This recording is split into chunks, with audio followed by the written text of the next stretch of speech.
Jax's revenge domain. You know that smell in corporate boardrooms, that mix of lemon cleaner, recycled air, and something I learned to recognize after 8 years in the Navy, pure fear. I'm Gordon Hayes, 49 years old, and I'd been dealing with that smell for the last 15 years at Sterling Hart. Senior Director of Corporate Acquisitions sounds boring, right? But anyone who knew how real money moved in this city understood I basically held the keys to the kingdom. Look, I never had to raise my voice, didn't need to. My authority came from knowing when to stay quiet, when to nod across a conference table, and right now, from the $3 billion merger I'd been putting together for 9 months. I was standing by those floor-to-ceiling windows, checking final details on my tablet, when the conference room door didn't just open, it got kicked in. Brielle Walsh clicked into that room like she owned the place.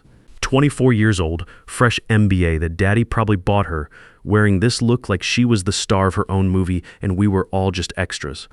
First day on the job, hell. First hour as the VP's brand new chief of staff. "Excuse me," she said, and her voice cut right through the room's hum. She wasn't looking at the view outside. She was looking at me like I was some outdated equipment that needed replacing. I put my tablet down slowly, turned to face her with the same calm I used to use with supply officers who thought they knew better. "What can I do for you, Brielle?" "I'm reviewing your risk assessment approach," she said, skipping right past hello. Had this thick presentation folder in her hands, some consultant's report that probably cost more than my car. "And I'm seeing some real problems with how you operate." I checked my watch. Old habit, problems how. She stepped closer, and man, that perfume hit you like a wall jasmine mixed with the smell of someone trying way too hard. You're using outdated methods.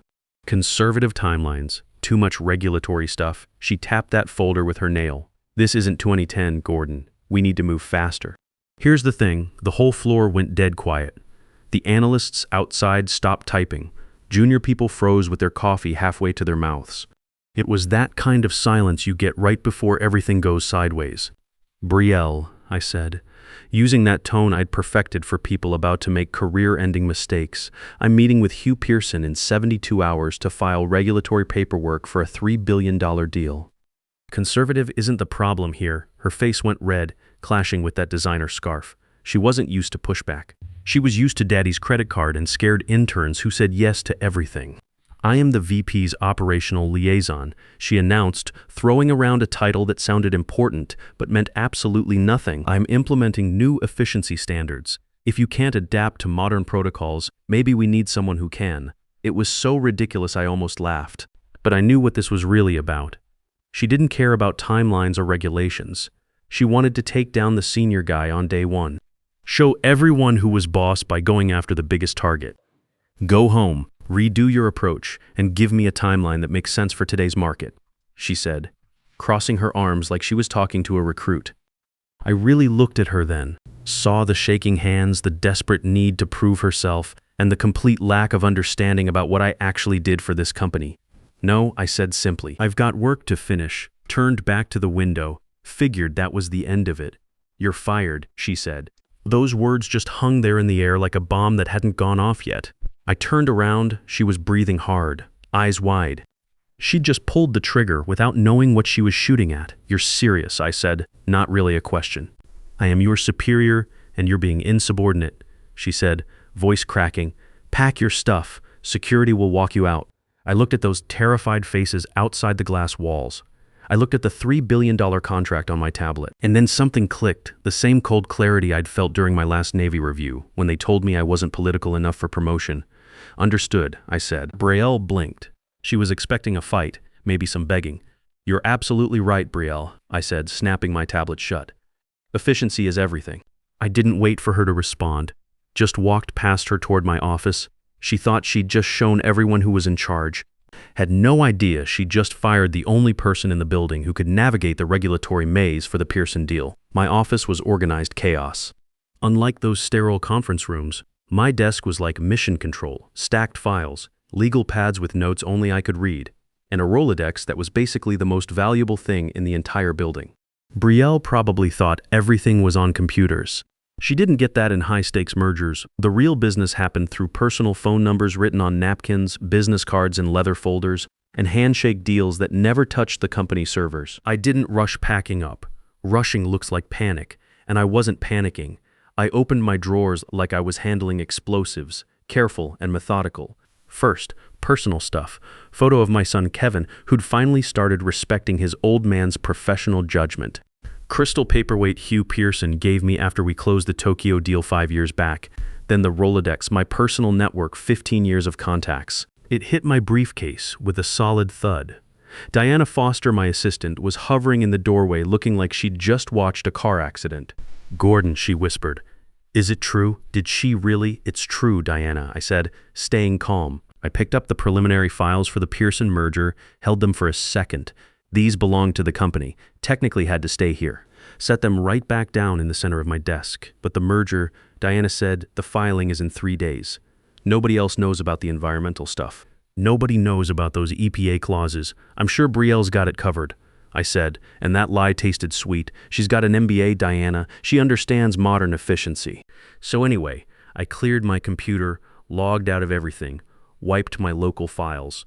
Wasn't destroying company property, just removing my personal stuff. If they wanted to handle this regulatory nightmare, they'd have to use whatever they had on file, not the shortcuts I kept in my head. When I walked out of my office, the whole floor was pretending to work. Heads down, but everyone's eyes were tracking me. It was like watching a crew see their captain get thrown overboard by someone who didn't know how to read a compass. Brielle was waiting by the elevators with 2 security guards who looked uncomfortable as hell. Carl Murphy, head of security, had worked with me for 10 years. He'd seen me stay late during holidays, ordering pizza for his team during those long audit nights. "Need to check for company property," Brielle told them. Carl looked at my briefcase without even opening it. "He's good, Miss Walsh." Brielle made this annoyed sound. "Fine, just get him out of here." I hit the elevator button and waited. When those doors opened, I turned to face Brielle one last time.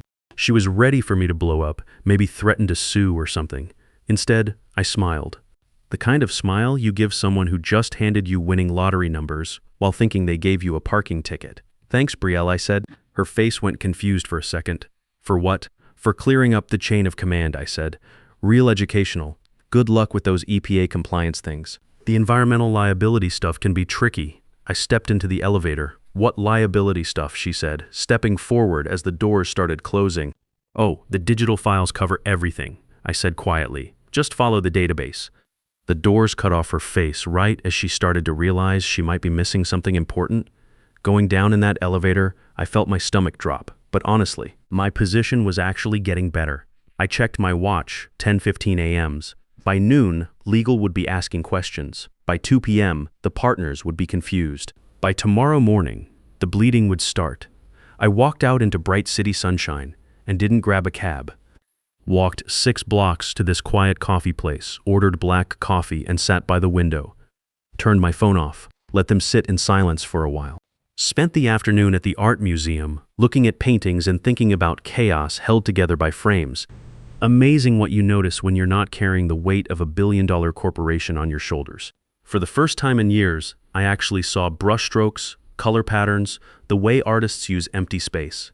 At 6 p.m., back home with a beer, I turned my phone back on. The thing buzzed like an angry wasp for 2 straight minutes. 14 missed calls from work, 3 from HR, 5 from numbers I didn't recognize. 27 new messages.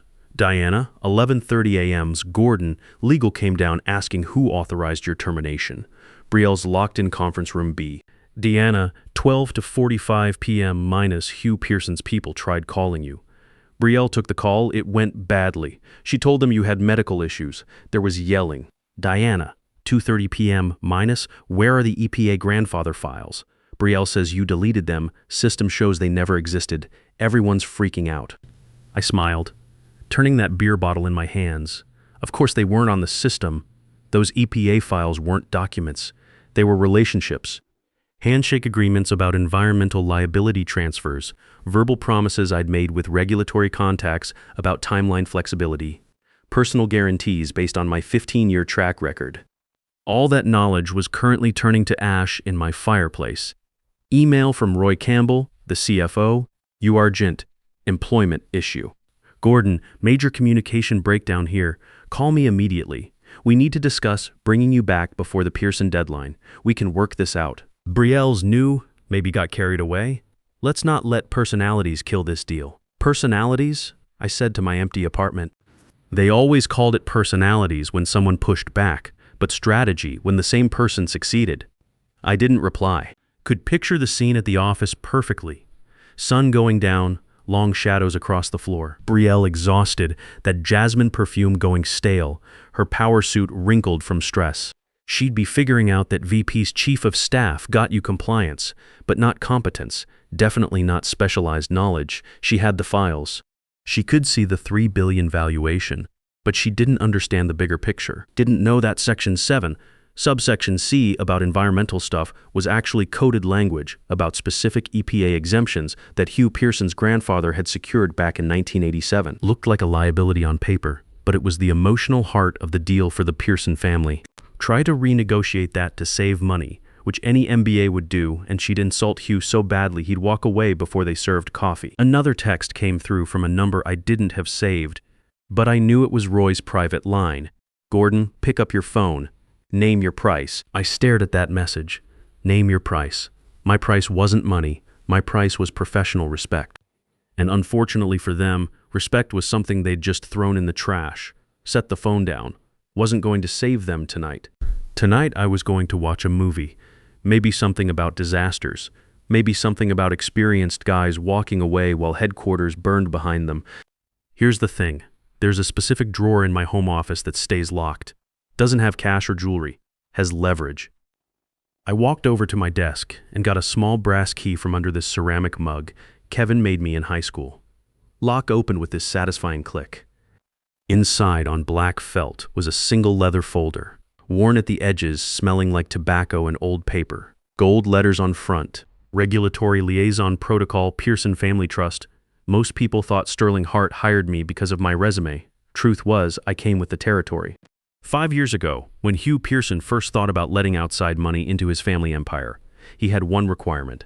Someone who understood old money business, not the flashy wealth of tech guys, but the careful generational wealth that thinks in decades, not quarters.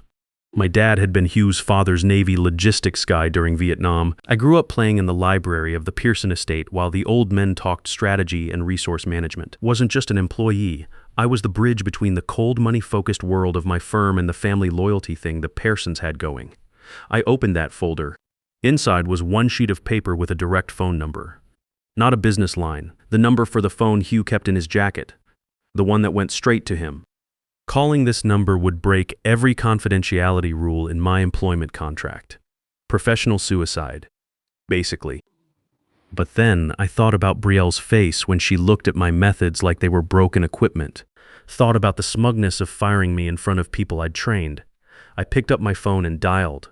2 rings. This is Hugh. That deep voice, immediately familiar. Still had that military bearing at 67. It's Gordon, pause, both of us thinking. Thought we were staying quiet until the Friday filing. Things have changed, I said, keeping it steady. Changed how? The warmth left his voice replaced by steel from a guy who'd built shipping companies from nothing. I've been fired. Dead silence. Went on so long I thought the call dropped. Fired, he repeated, like he was translating. By who? New chief of staff. Said I was operationally inefficient, resistant to modern protocols. And who's handling the EPA liaison work now? Nobody with experience, I said. Brielle thinks the computer files are enough. I heard something that could have been a laugh or a growl. Computer files show the Montana environmental assets as money-losing liabilities. Without your personal notes, their systems will flag it for sale within 6 months.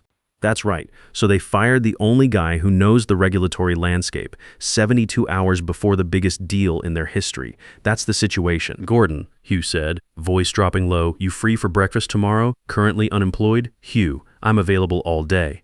Good. Pierre Hotel, 8 a.m. And Gordon, yeah? Don't sign anything with them. No severance, no extended contracts. Nothing. Wouldn't dream of it. I hung up. Heart was pounding steady in my chest.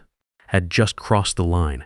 Wasn't just a fired employee anymore. I was actively working against them. The Pierre Hotel serves breakfast with the kind of quiet efficiency that makes you feel like you're planning something important, which we were. Hugh Pearson looked exactly like always perfect navy suit, silver haircut military-style eyes that had seen everything twice. They called my legal team this morning, Hugh said, spreading butter on toast like he was performing surgery. I drank my coffee and waited. Woman named Brielle. Sounded like she was drowning. Told my lawyer you were unavailable due to sudden medical emergency. Said you were in the hospital with exhaustion, but had briefed her on everything. I set my cup down carefully. The nerve was incredible. Not just a lie, a dangerous, verifiable lie. If I was sick, the deal could be legally delayed. If I was fired, the key personnel clause in our contract would void the whole exclusivity agreement. She's buying time, I said. Thinks she can charm her way through the environmental compliance stuff. She thinks I'm an idiot, Hugh corrected. Thinks I'm a walking checkbook. He wiped his mouth precisely. My assistant Oliver did some digging. Apparently HR is in total chaos with this Brielle situation. The board didn't know about your firing until this morning. The CFO is throwing things. Sounds like Roy. Here's where we stand. Gordon.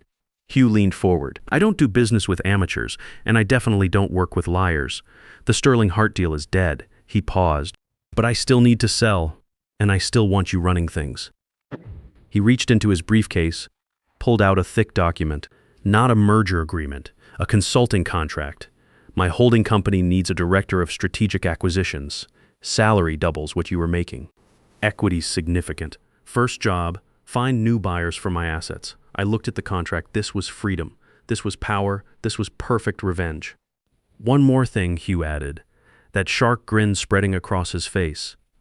I haven't canceled tomorrow's meeting at Sterling Hart yet, scheduled for 9 a.m. Why keep the appointment? Because I want to watch her face when she tries to explain why the hospitalized guy is sitting across the table from me. You want me there?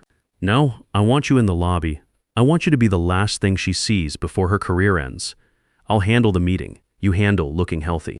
My phone buzzed, automated alert that my Sterling Hart access had been revoked. But then another notification, news story about merger rumors and delays, speculation about key executive departures. Word was getting out, the vultures were circling. I accept, I said, picking up the pen. Good. Now finish your eggs. Watching empires collapse takes energy. That afternoon, I walked past the Sterling Hart building. Stayed across the street, behind sunglasses. Could see activity on the 42nd floor through those glass walls. People pacing, lights blazing at 4 p.m. Looked like an ant farm someone had kicked. Checked email on my personal phone. One last desperate message from Brielle. Gordon, please call me. We can fix this. I didn't mean it. It was stress. My father's asking questions, please. I deleted it. No takebacks in the big leagues. Brielle, you wanted modern efficiency. This is what efficient looks like. Morning of the showdown, sky was dark purple, threatening rain. Matched what I figured was happening in the executive suite across the street. I sat in the Grind coffee shop, corner booth, with perfect view of Sterling Hart's main entrance. Oliver Reed, Hugh's personal assistant, guy who looked carved from stone and dressed by professionals, sat across from me. We had papers spread on the table.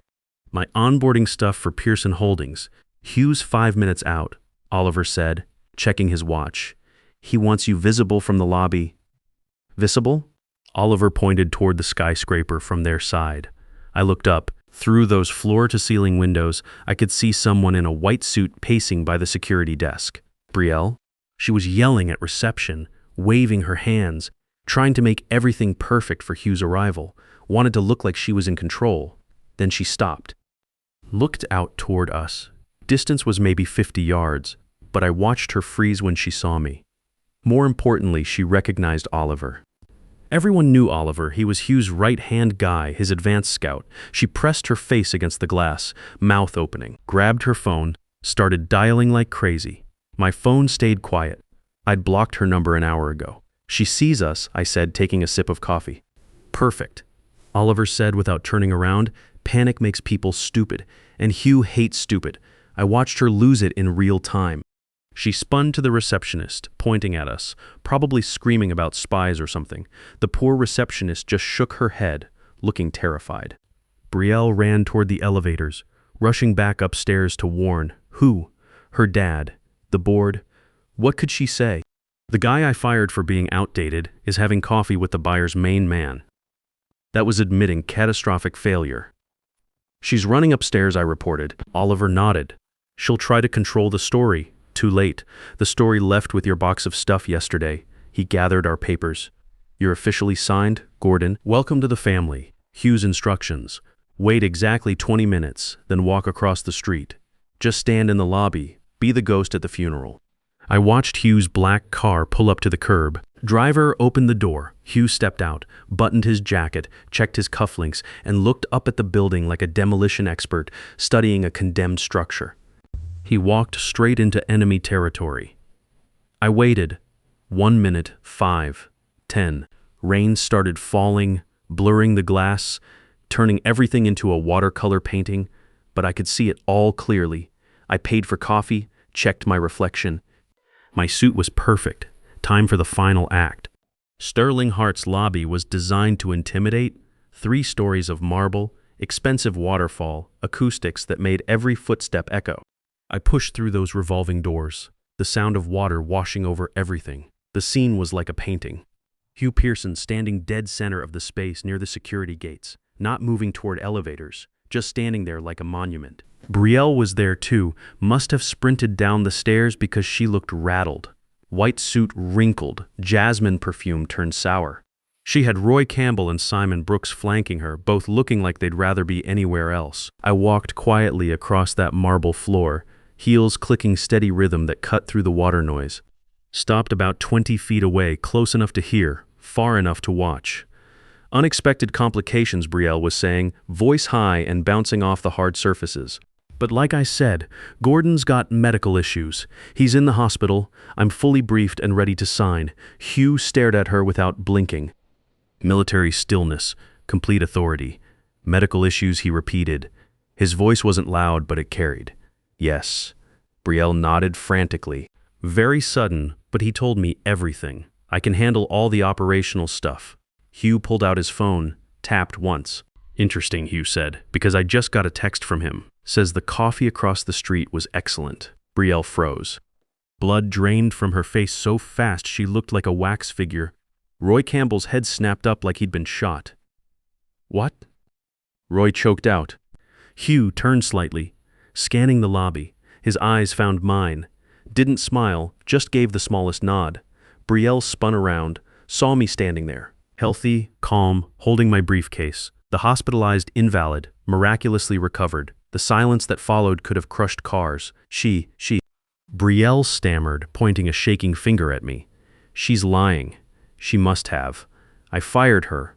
The truth spilled out before she could stop it. Roy turned on Brielle, eyes bulging. You did what? Hugh looked back at Brielle with pure disgust. You lied to my legal team. You lied to me, to my board, and to your own people. He looked me up and down about what exactly operational inefficiency. Brielle screamed, desperate, cornered. Outdated methods. I'm the VP's chief of staff. Hugh laughed, dry, harsh sound. You fired the architect of a $3 billion deal over methodology? He turned to Roy. This, the leadership I'm buying this, the judgment I'm investing in. Mr. Pearson, please. Roy stepped forward, hands up like he was surrendering. This is a misunderstanding. Brielle's new. We can bring Gordon back immediately. Big bonus, promotion, whatever it takes. Hugh raised his hand like stopping traffic. No. He turned to me. Gordon, you currently employed by this company? I stepped forward. No, Mr. Pearson. My employment was terminated Tuesday morning. Then nobody here has authority to negotiate anything. Hugh looked at Brielle, who was shaking now, tears starting. Since there's no one I trust to sign papers, the meeting's over. Deal's dead. He signaled to Oliver by the doors, good day. You can't. Brielle screamed. My father will sue. We have contracts. Contracts depend on good faith and competent parties, Hugh said. Cold as ice. You've shown neither. He turned and walked out. The second those revolving doors closed, the lobby exploded. Not literally, but the shockwave was just as violent. Roy Campbell, who'd survived 3 hostile takeovers and a federal audit, turned on Brielle with a face like a ripe tomato. You fired him. Roy roared, his voice echoing off marble like thunder. You fired the regulatory expert without consulting legal, without consulting the board. He was insubordinate. Brielle cried, backing against the security desk, disrespectful to modern methods. I'm VP's chief of staff. You're a disaster, Roy shouted, spit flying. Do you understand what just walked out that door? That was $3 billion. That was our stock price. That was my retirement. Security guards were studying their shoes. Receptionists pretended to type. I stood there watching the meltdown. Brielle looked around desperately for backup. Her eyes landed on me. The hatred was pure poison, mixed with the terrifying realization that she'd dug her own grave. This is your fault, she screamed at me. You planned this. You sabotaged everything. I planned to do my job, I said calmly, voice cutting through her hysteria. You planned the rest, Brielle. Roy spun toward me, desperation replacing anger. Gordon, please, ignore her. She's suspended, effective immediately. He glared at Brielle. Get out. Go to your father's office. Don't talk to anyone. If you post on social media, I'll sue you personally. Brielle let out this ugly sob and ran toward the elevators, heels clicking frantically. Roy took a deep breath, put on this fake smile. Gordon, look, it's bad but not unfixable. We'll call Hugh back. Tell him it's resolved, you're rehired. Senior VP, 30% raise, stock options, just pick up the phone. Fix this. I looked at Roy. I'd worked for him 10 years. He'd never asked about Kevin, never said thanks when I saved quarterly numbers with smart deals. Only cared now, because the ship was sinking. Can't do it, Roy. Why not? Name your price. We'll double it. It's not about money. I reached into my briefcase, pulled out a cream envelope. What's that? My resignation, I lied. It was actually my Pearson Holdings paperwork, but he didn't need to know. You can't rehire someone who already has a new job. Roy's face went slack. Who? Who could hire you this fast? The client, I said. The realization hit him like a freight train. He staggered backward. You're working for Pearson, as of this morning. Director of Strategic Acquisitions, which means, Roy, if you want to salvage anything from this mess, maybe sell the pieces for scrap, you'll be negotiating with me. I checked my watch, but not today. Today I'm going shopping for new work clothes. These have bad memories. I turned and headed for the exit. Behind me, Roy was screaming into his phone, calling the CEO, calling lawyers, calling people who weren't going to answer. The damage was done. 3 days later, Sterling Heart stock dropped 18%. News was full of stories about management crisis and failed leadership. Board begged Hugh for one last meeting. Promised all obstacles were gone. Deal could be restructured. Hugh agreed to one condition. Entire executive team, including the VP and his daughter, had to be there to apologize. That boardroom was packed. Air conditioning cranked up. Everyone still sweating. Brielle sat at the far end looking small in a drab gray dress. Her white power suits were history. Her dad wouldn't even look at her. Doors opened. Hugh walked in, followed by Oliver. Then me. I came in last wearing a new suit. Black, sharp, with gold buttons. Room gasped collectively. Brielle's head snapped up, eyes wide like she'd seen a ghost. We assumed the CEO started, voice shaking. This meeting was about restarting the merger talks. Hugh sat at the head of the table. Didn't open his briefcase, just folded his hands. I'm not here to merge, Hugh said. I'm here to offer 30 cents on the dollar for your assets. 30 cents? Roy exploded. That's highway robbery. We were at $3 billion. That was with competent leadership, Hugh said calmly. That was when you had Gordon. Now you've got chaos. He gestured to me. Gordon's advising me on your real value now. He tells me without proper environmental transition, regulatory risk is catastrophic. He tells me Tokyo partners have lost confidence. He tells me this company is hollow. Every face turned to me. The betrayal in their eyes was beautiful. They expected loyalty from someone they'd thrown away. Gordon, Brielle whispered. How could you? You worked here 15 years. I looked at her. Didn't feel anger anymore. Just pity. She was a kid playing with dynamite, surprised when the building blew up.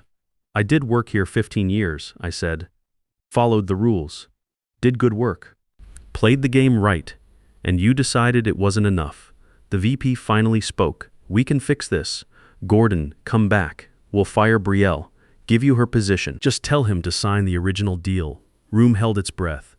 This was it. The offer of redemption. Return to the fold with a crown. I looked at Hugh. He raised an eyebrow, waiting. Ready to sign, Hugh asked, playing along.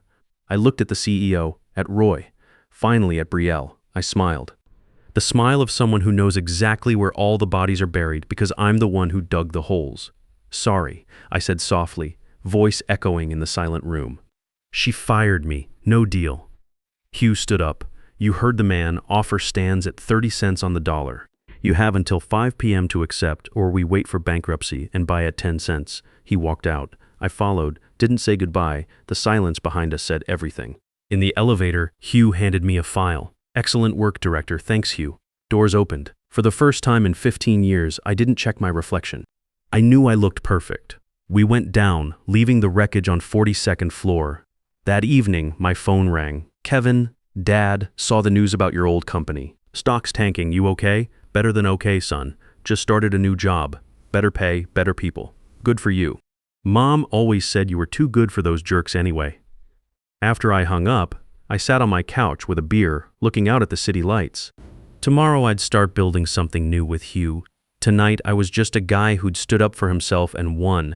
Sometimes the best move is letting incompetent people destroy themselves while you build something better. That's not just corporate strategy, that's life. In corporate America, your knowledge walks out the door with you, but only if you're smart enough to take it. They'll call you outdated right up until the moment they realize you were the foundation holding everything together.